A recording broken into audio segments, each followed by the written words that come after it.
Hello everyone, welcome back to our channel Blessings. मैं मनिंदर कौर, आपकी special educator और trainer. आज बात करेंगे GFCF डाइट के बारे में।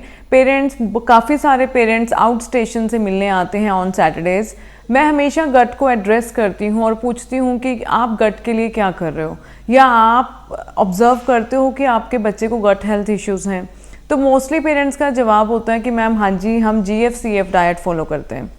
मेरा क्वेश्चन होता है कि किसने बोला आपको कि आपके बच्चे को GF से इशू है या CF से इशू है, और पेरेंट्स के पास कोई वैलिड आंसर्स नहीं होते हैं। और GFCF मोस्टली पता कहाँ से आ रहा है, या तो ये वेटिंग एरिया से आ रहा है, क्योंकि 2-3 पेरेंट्स आउट ऑफ 20 या 16 या 18 बच्चों में से पेरेंट में से अगर कोई 2-3 भी GFCF फॉलो कर रहे हैं तो वो सारे के सारे फिर फॉलो करते हैं, या फिर ये आ रहा है गूगल से। So my dear parents, being a mother, being a parent ना, मुझे अच्छा लगेगा कि अगर मेरे बच्चे के ऊपर कोई ट्रायल एंड एरर नहीं कर रहा है।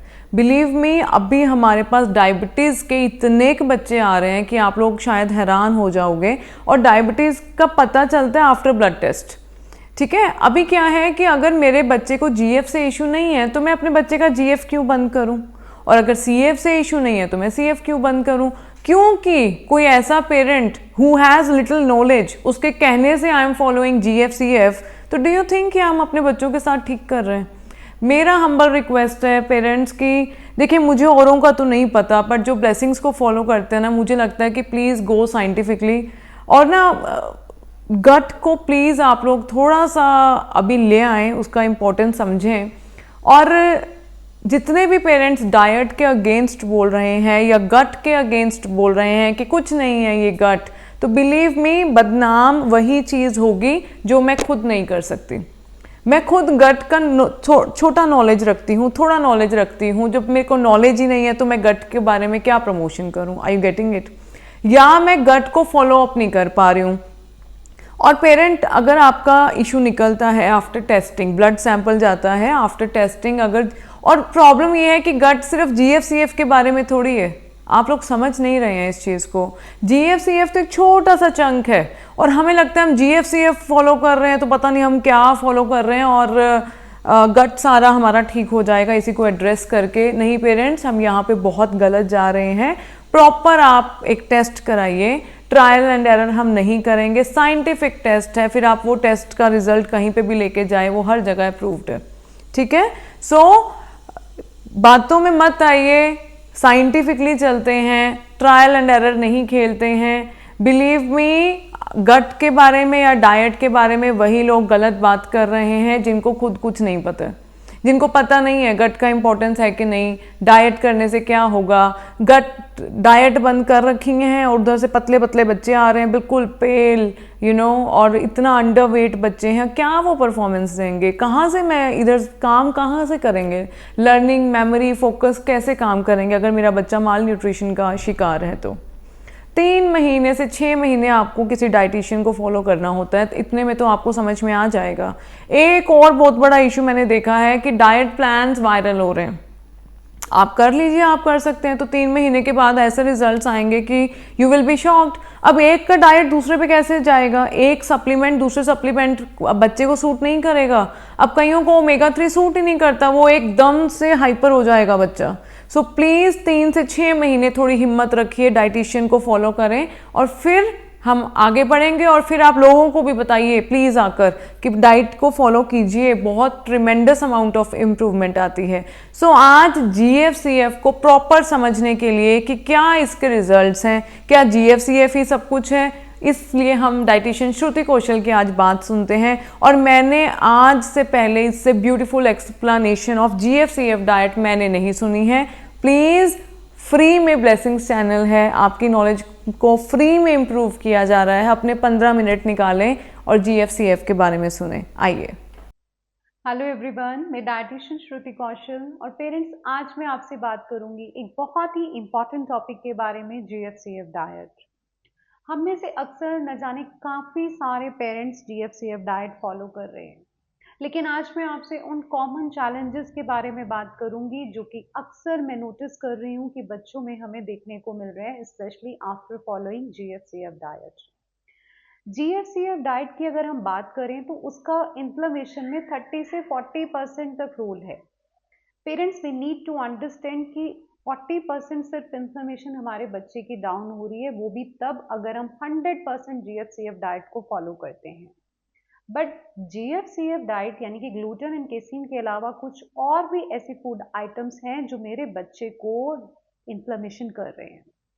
आजकल हर जगह वेगस नर्व को एक्टिवेशन करने के बारे में बात हो रही है, स्टिमुलेट करने के बारे में बात हो रही है, लेकिन ये सभी तभी पॉसिबल है जब हमारी वेगस नर्व में इन्फ्लेमेशन ना हो, हमारा ब्रेन से लेकर के जो गट तक का कनेक्शन है वो बिल्कुल क्लियर हो, तभी हमारे बच्चे के न्यूरल कनेक्शन अच्छे बनेंगे, बच्चे के ब्रेन में जो मैसेज है वो ठीक तरीके से मिल पाएगा।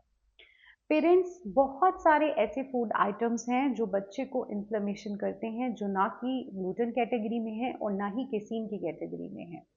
हमारे पास अक्सर बहुत सारी ऐसी मदर्स आती हैं जो हमें बताती हैं कि मैम मैं पिछले 5 साल से GFCF डाइट फॉलो कर रही हूँ। हिस्ट्री लेते हैं तो पता चलता है कि बच्चे का बर्थ वेट 3.5 किलो था, यानी कि 3.5 kg था। आज वो बच्चा 5 साल का हो गया और उसका बॉडी वेट सिर्फ और सिर्फ 10 किलो है। ऑटिज्म में बच्चों को बहुत सारी लिमिटेड फूड चॉइसेस हैं। Parents we need to understand कि सबसे पहले अगर GFCF डाइट हम शुरू कर रहे हैं तो पहले तो मैं अपने बच्चे की जो लिमिटेशन है उस पर वर्क करूं। मोनो ईटिंग पैटर्न यानी कि दिन भर एक ही तरह का खाना खाना, मैं उसको ब्रेक करूं। मेरा बच्चे का फिक्सेशन है कुछ चीज़ों को लेके कि मेरे बच्चे ने सिर्फ और सिर्फ वो चीज़ खानी है, उसके अलावा मेरा बच्चा कुछ और खाना ही नहीं चाहता। हम सबसे पहले उन इश्यूज पे वर्क करें। मेरे पास जब पेरेंट्स आते हैं तो सबसे पहले हम लोग फूड लिस्ट बनवाते हैं। हम देखते हैं कि मेरे बच्चे के पास क्या क्या चीज़ें हैं, आखिर हमारा बच्चा खाता क्या है। हम पहले ये चीज़ समझें। होता क्या है कि GFCF डाइट अगर हम सीधे ही एकदम से स्टार्ट कर देते हैं कि ग्लूटेन वाली चीज़ें ना देके बस हमने देखा कि जिस चीज़ में ग्लूटेन नहीं है बच्चे को दे दिया, ज़रूरी नहीं कि मेरा बच्चा उस चीज़ को पसंद करे। हो सकता है मेरे बच्चे को उसका टेक्सचर ना पसंद आ रहा हो सकता है कि उसका टेस्ट ना पसंद आ रहा हो, जिसके चलते सिर्फ बच्चा पेट भरने के लिए वो पोर्शन कम करके खा के ख़त्म करे। और आने वाले टाइम में बच्चों का यही हो रहा है, बच्चे वेट लॉस करना शुरू कर देते हैं पेरेंट्स। इसलिए बहुत ज़्यादा ज़रूरी है कि बच्चों का डाइट से एक हेल्दी रिलेशन बिल्डअप हो। पहले रिलेशन बनाना है, उसके बाद एलिमिनेशन करना है। तो हम हर पेरेंट्स को कहते हैं कि फूड के साथ एक बच्चे का गुड इमोशन होना चाहिए। ऐसा नहीं कि वो आने वाले टाइम में उस फूड को बिल्कुल ही बंद कर दे या अपना खाना खाना ही कम कर दे। ऐसा हमें बिल्कुल नहीं करना है। एक और चैलेंज के बारे में मैं बात करती हूँ, सेल्फ लव। अक्सर पेरेंट्स आते हैं ये भी चीज़ कहते हैं मेरा बच्चा बहुत सेल्फ लव करता है, ऊपर देख के ना अपने आप से हंसने लग जाता है। समझ में नहीं आता मैम, मैं तो बिल्कुल मीठा नहीं देती, मैं बिल्कुल प्रिजर्वेटिव्स नहीं दे रही हूँ, हम लोग GFCF डाइट भी फॉलो कर रहे हैं बट फिर भी वो रिजल्ट्स नहीं मिल रहे हैं। सो पेरेंट्स, जो अगर मैं बात करूँ गट हेल्थ की और सेल्फ लव की, इनका सीधे सीधे रिलेशन है। जिन बच्चों में बहुत ज़्यादा फंगस का ग्रोथ होगा यानी कैंडिडा जिसको हम कहते हैं, ईस्ट की ओवर ग्रोथ होगी, हायर चांसेस हैं वो बच्चा बहुत ज़्यादा सेल्फ लव करेगा। और ज़्यादातर ये भी देखा गया है कि जब बच्चों को GFCF डाइट पे रखते हैं तो बहुत ज़्यादा चावल उनकी डाइट में होता है। मेनली लंच में और डिनर में तो बच्चा खा ही रहा है, कई बार सुबह भी हम चावल की रोटी बच्चों को दे रहे हैं, जिसके चलते कैंडिडा और ज़्यादा ग्रो करने लग जाता है। So parents we need to understand, बहुत सारी ऐसी चीज़ें हैं जो बच्चे को एक तरफ से हाइपर एक्टिविटी तो कम कर रही है, वहीं दूसरी ओर बच्चे का सेल्फ लव भी बढ़ा रही है। तो हमें एक इनके बीच में एक बैलेंस बना के चलना है। वो फूड भी अवॉइड करने हैं जो इन्फ्लेमेशन को डाउन करें। हाइपर एक्टिविटी को कम करने के लिए अगर हम मीठा बंद कर रहे हैं तो वो भी अच्छी चीज़ है, लेकिन और भी चीज़ों को समझना है कि मेरा बच्चा अगर हील हो तो कम्प्लीटली हो। 40% रिजल्ट्स के मुझे लगता है कि वो आगे चल के शायद उतना अच्छा ना रहे, क्योंकि बच्चे की ग्रोथ डिक्लाइन कर रही है। जब हम बच्चे का ग्रोथ चार्ट स्टडी करते हैं तो बहुत बड़ा एक डिफरेंस देखने को मिल रहा है, जो कि आगे चल के बच्चे की फिजिकल ग्रोथ को और भी ज़्यादा खराब कर सकता है। पहले 10 साल में बच्चे का ब्रेन का डेवलपमेंट भी हो रहा है, फिजिकल डेवलपमेंट भी हो रहा है। ये चीज़ हमें समझनी है कि मेरे बच्चे की डाइट में न्यूट्रिएंट डेंस फूड होनी चाहिए। स्पेशली अगर मैं बात करूँ यंग गर्ल्स की, आजकल क्योंकि प्यूबर्टी बहुत अर्ली है, बच्चों में आयरन डेफिशिएंसी बहुत ज़्यादा देखने को मिल रही है। सो इन सब चीज़ों के चलते अगर लिमिटेड फूड चॉइसेस हैं, बच्चा खाना भी बहुत सेलेक्टिव खा रहा है, तो वो बच्चा वीक हो जाता है। इसी के साथ कुछ मदर्स ऐसे भी कंप्लेन करती कि मेरा बच्चा बीमार बहुत ज़्यादा होता है। जो बच्चे ज़्यादा अंडरवेट होंगे पेरेंट्स, आप मान के चलिए कि उनका जो इम्यून सिस्टम है वो उतना अच्छा नहीं होगा।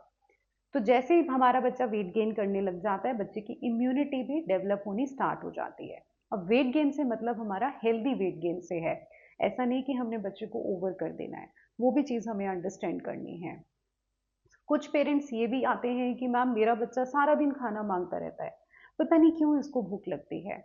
आजकल डायबिटीज़ बहुत ज़्यादा कॉमन है पेरेंट्स, हमें ये चीज़ भी समझनी है कि अगर फैमिली में हिस्ट्री है तो आजकल जो चीज़ें हमारे एज में 30-40s में देखने को मिल रही हैं, आजकल वो अर्ली हो गया है सब कुछ। प्यूबर्टी भी अर्ली है, डायबिटीज़ बच्चों में बहुत ज़्यादा देखने को मिल रहा है।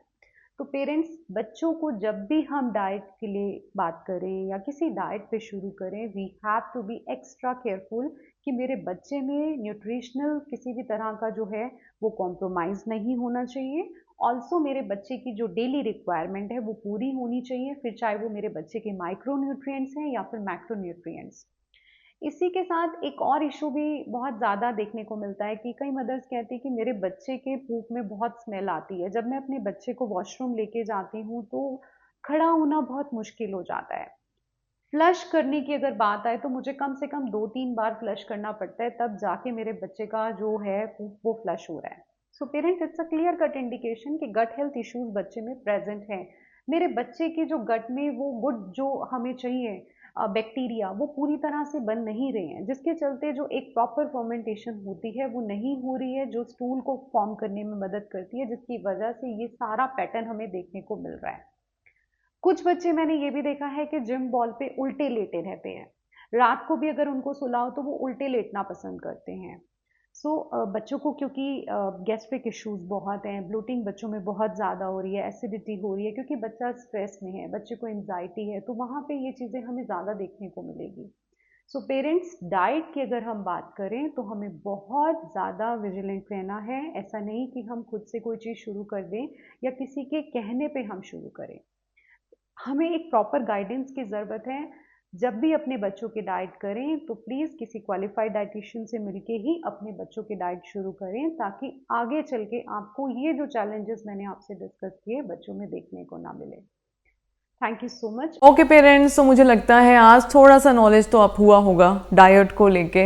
एंड वीडियो अच्छा लगे तो पेरेंट्स ज़रूर शेयर कीजिएगा, हो सकता है कोई ऐसे ही GFCF फॉलो कर रहा है और बच्चे को इशू नहीं है। ओके, एंड मैं डाइटिशियन श्रुति कौशल का नंबर जो है मैं डिस्क्रिप्शन में डालूंगी।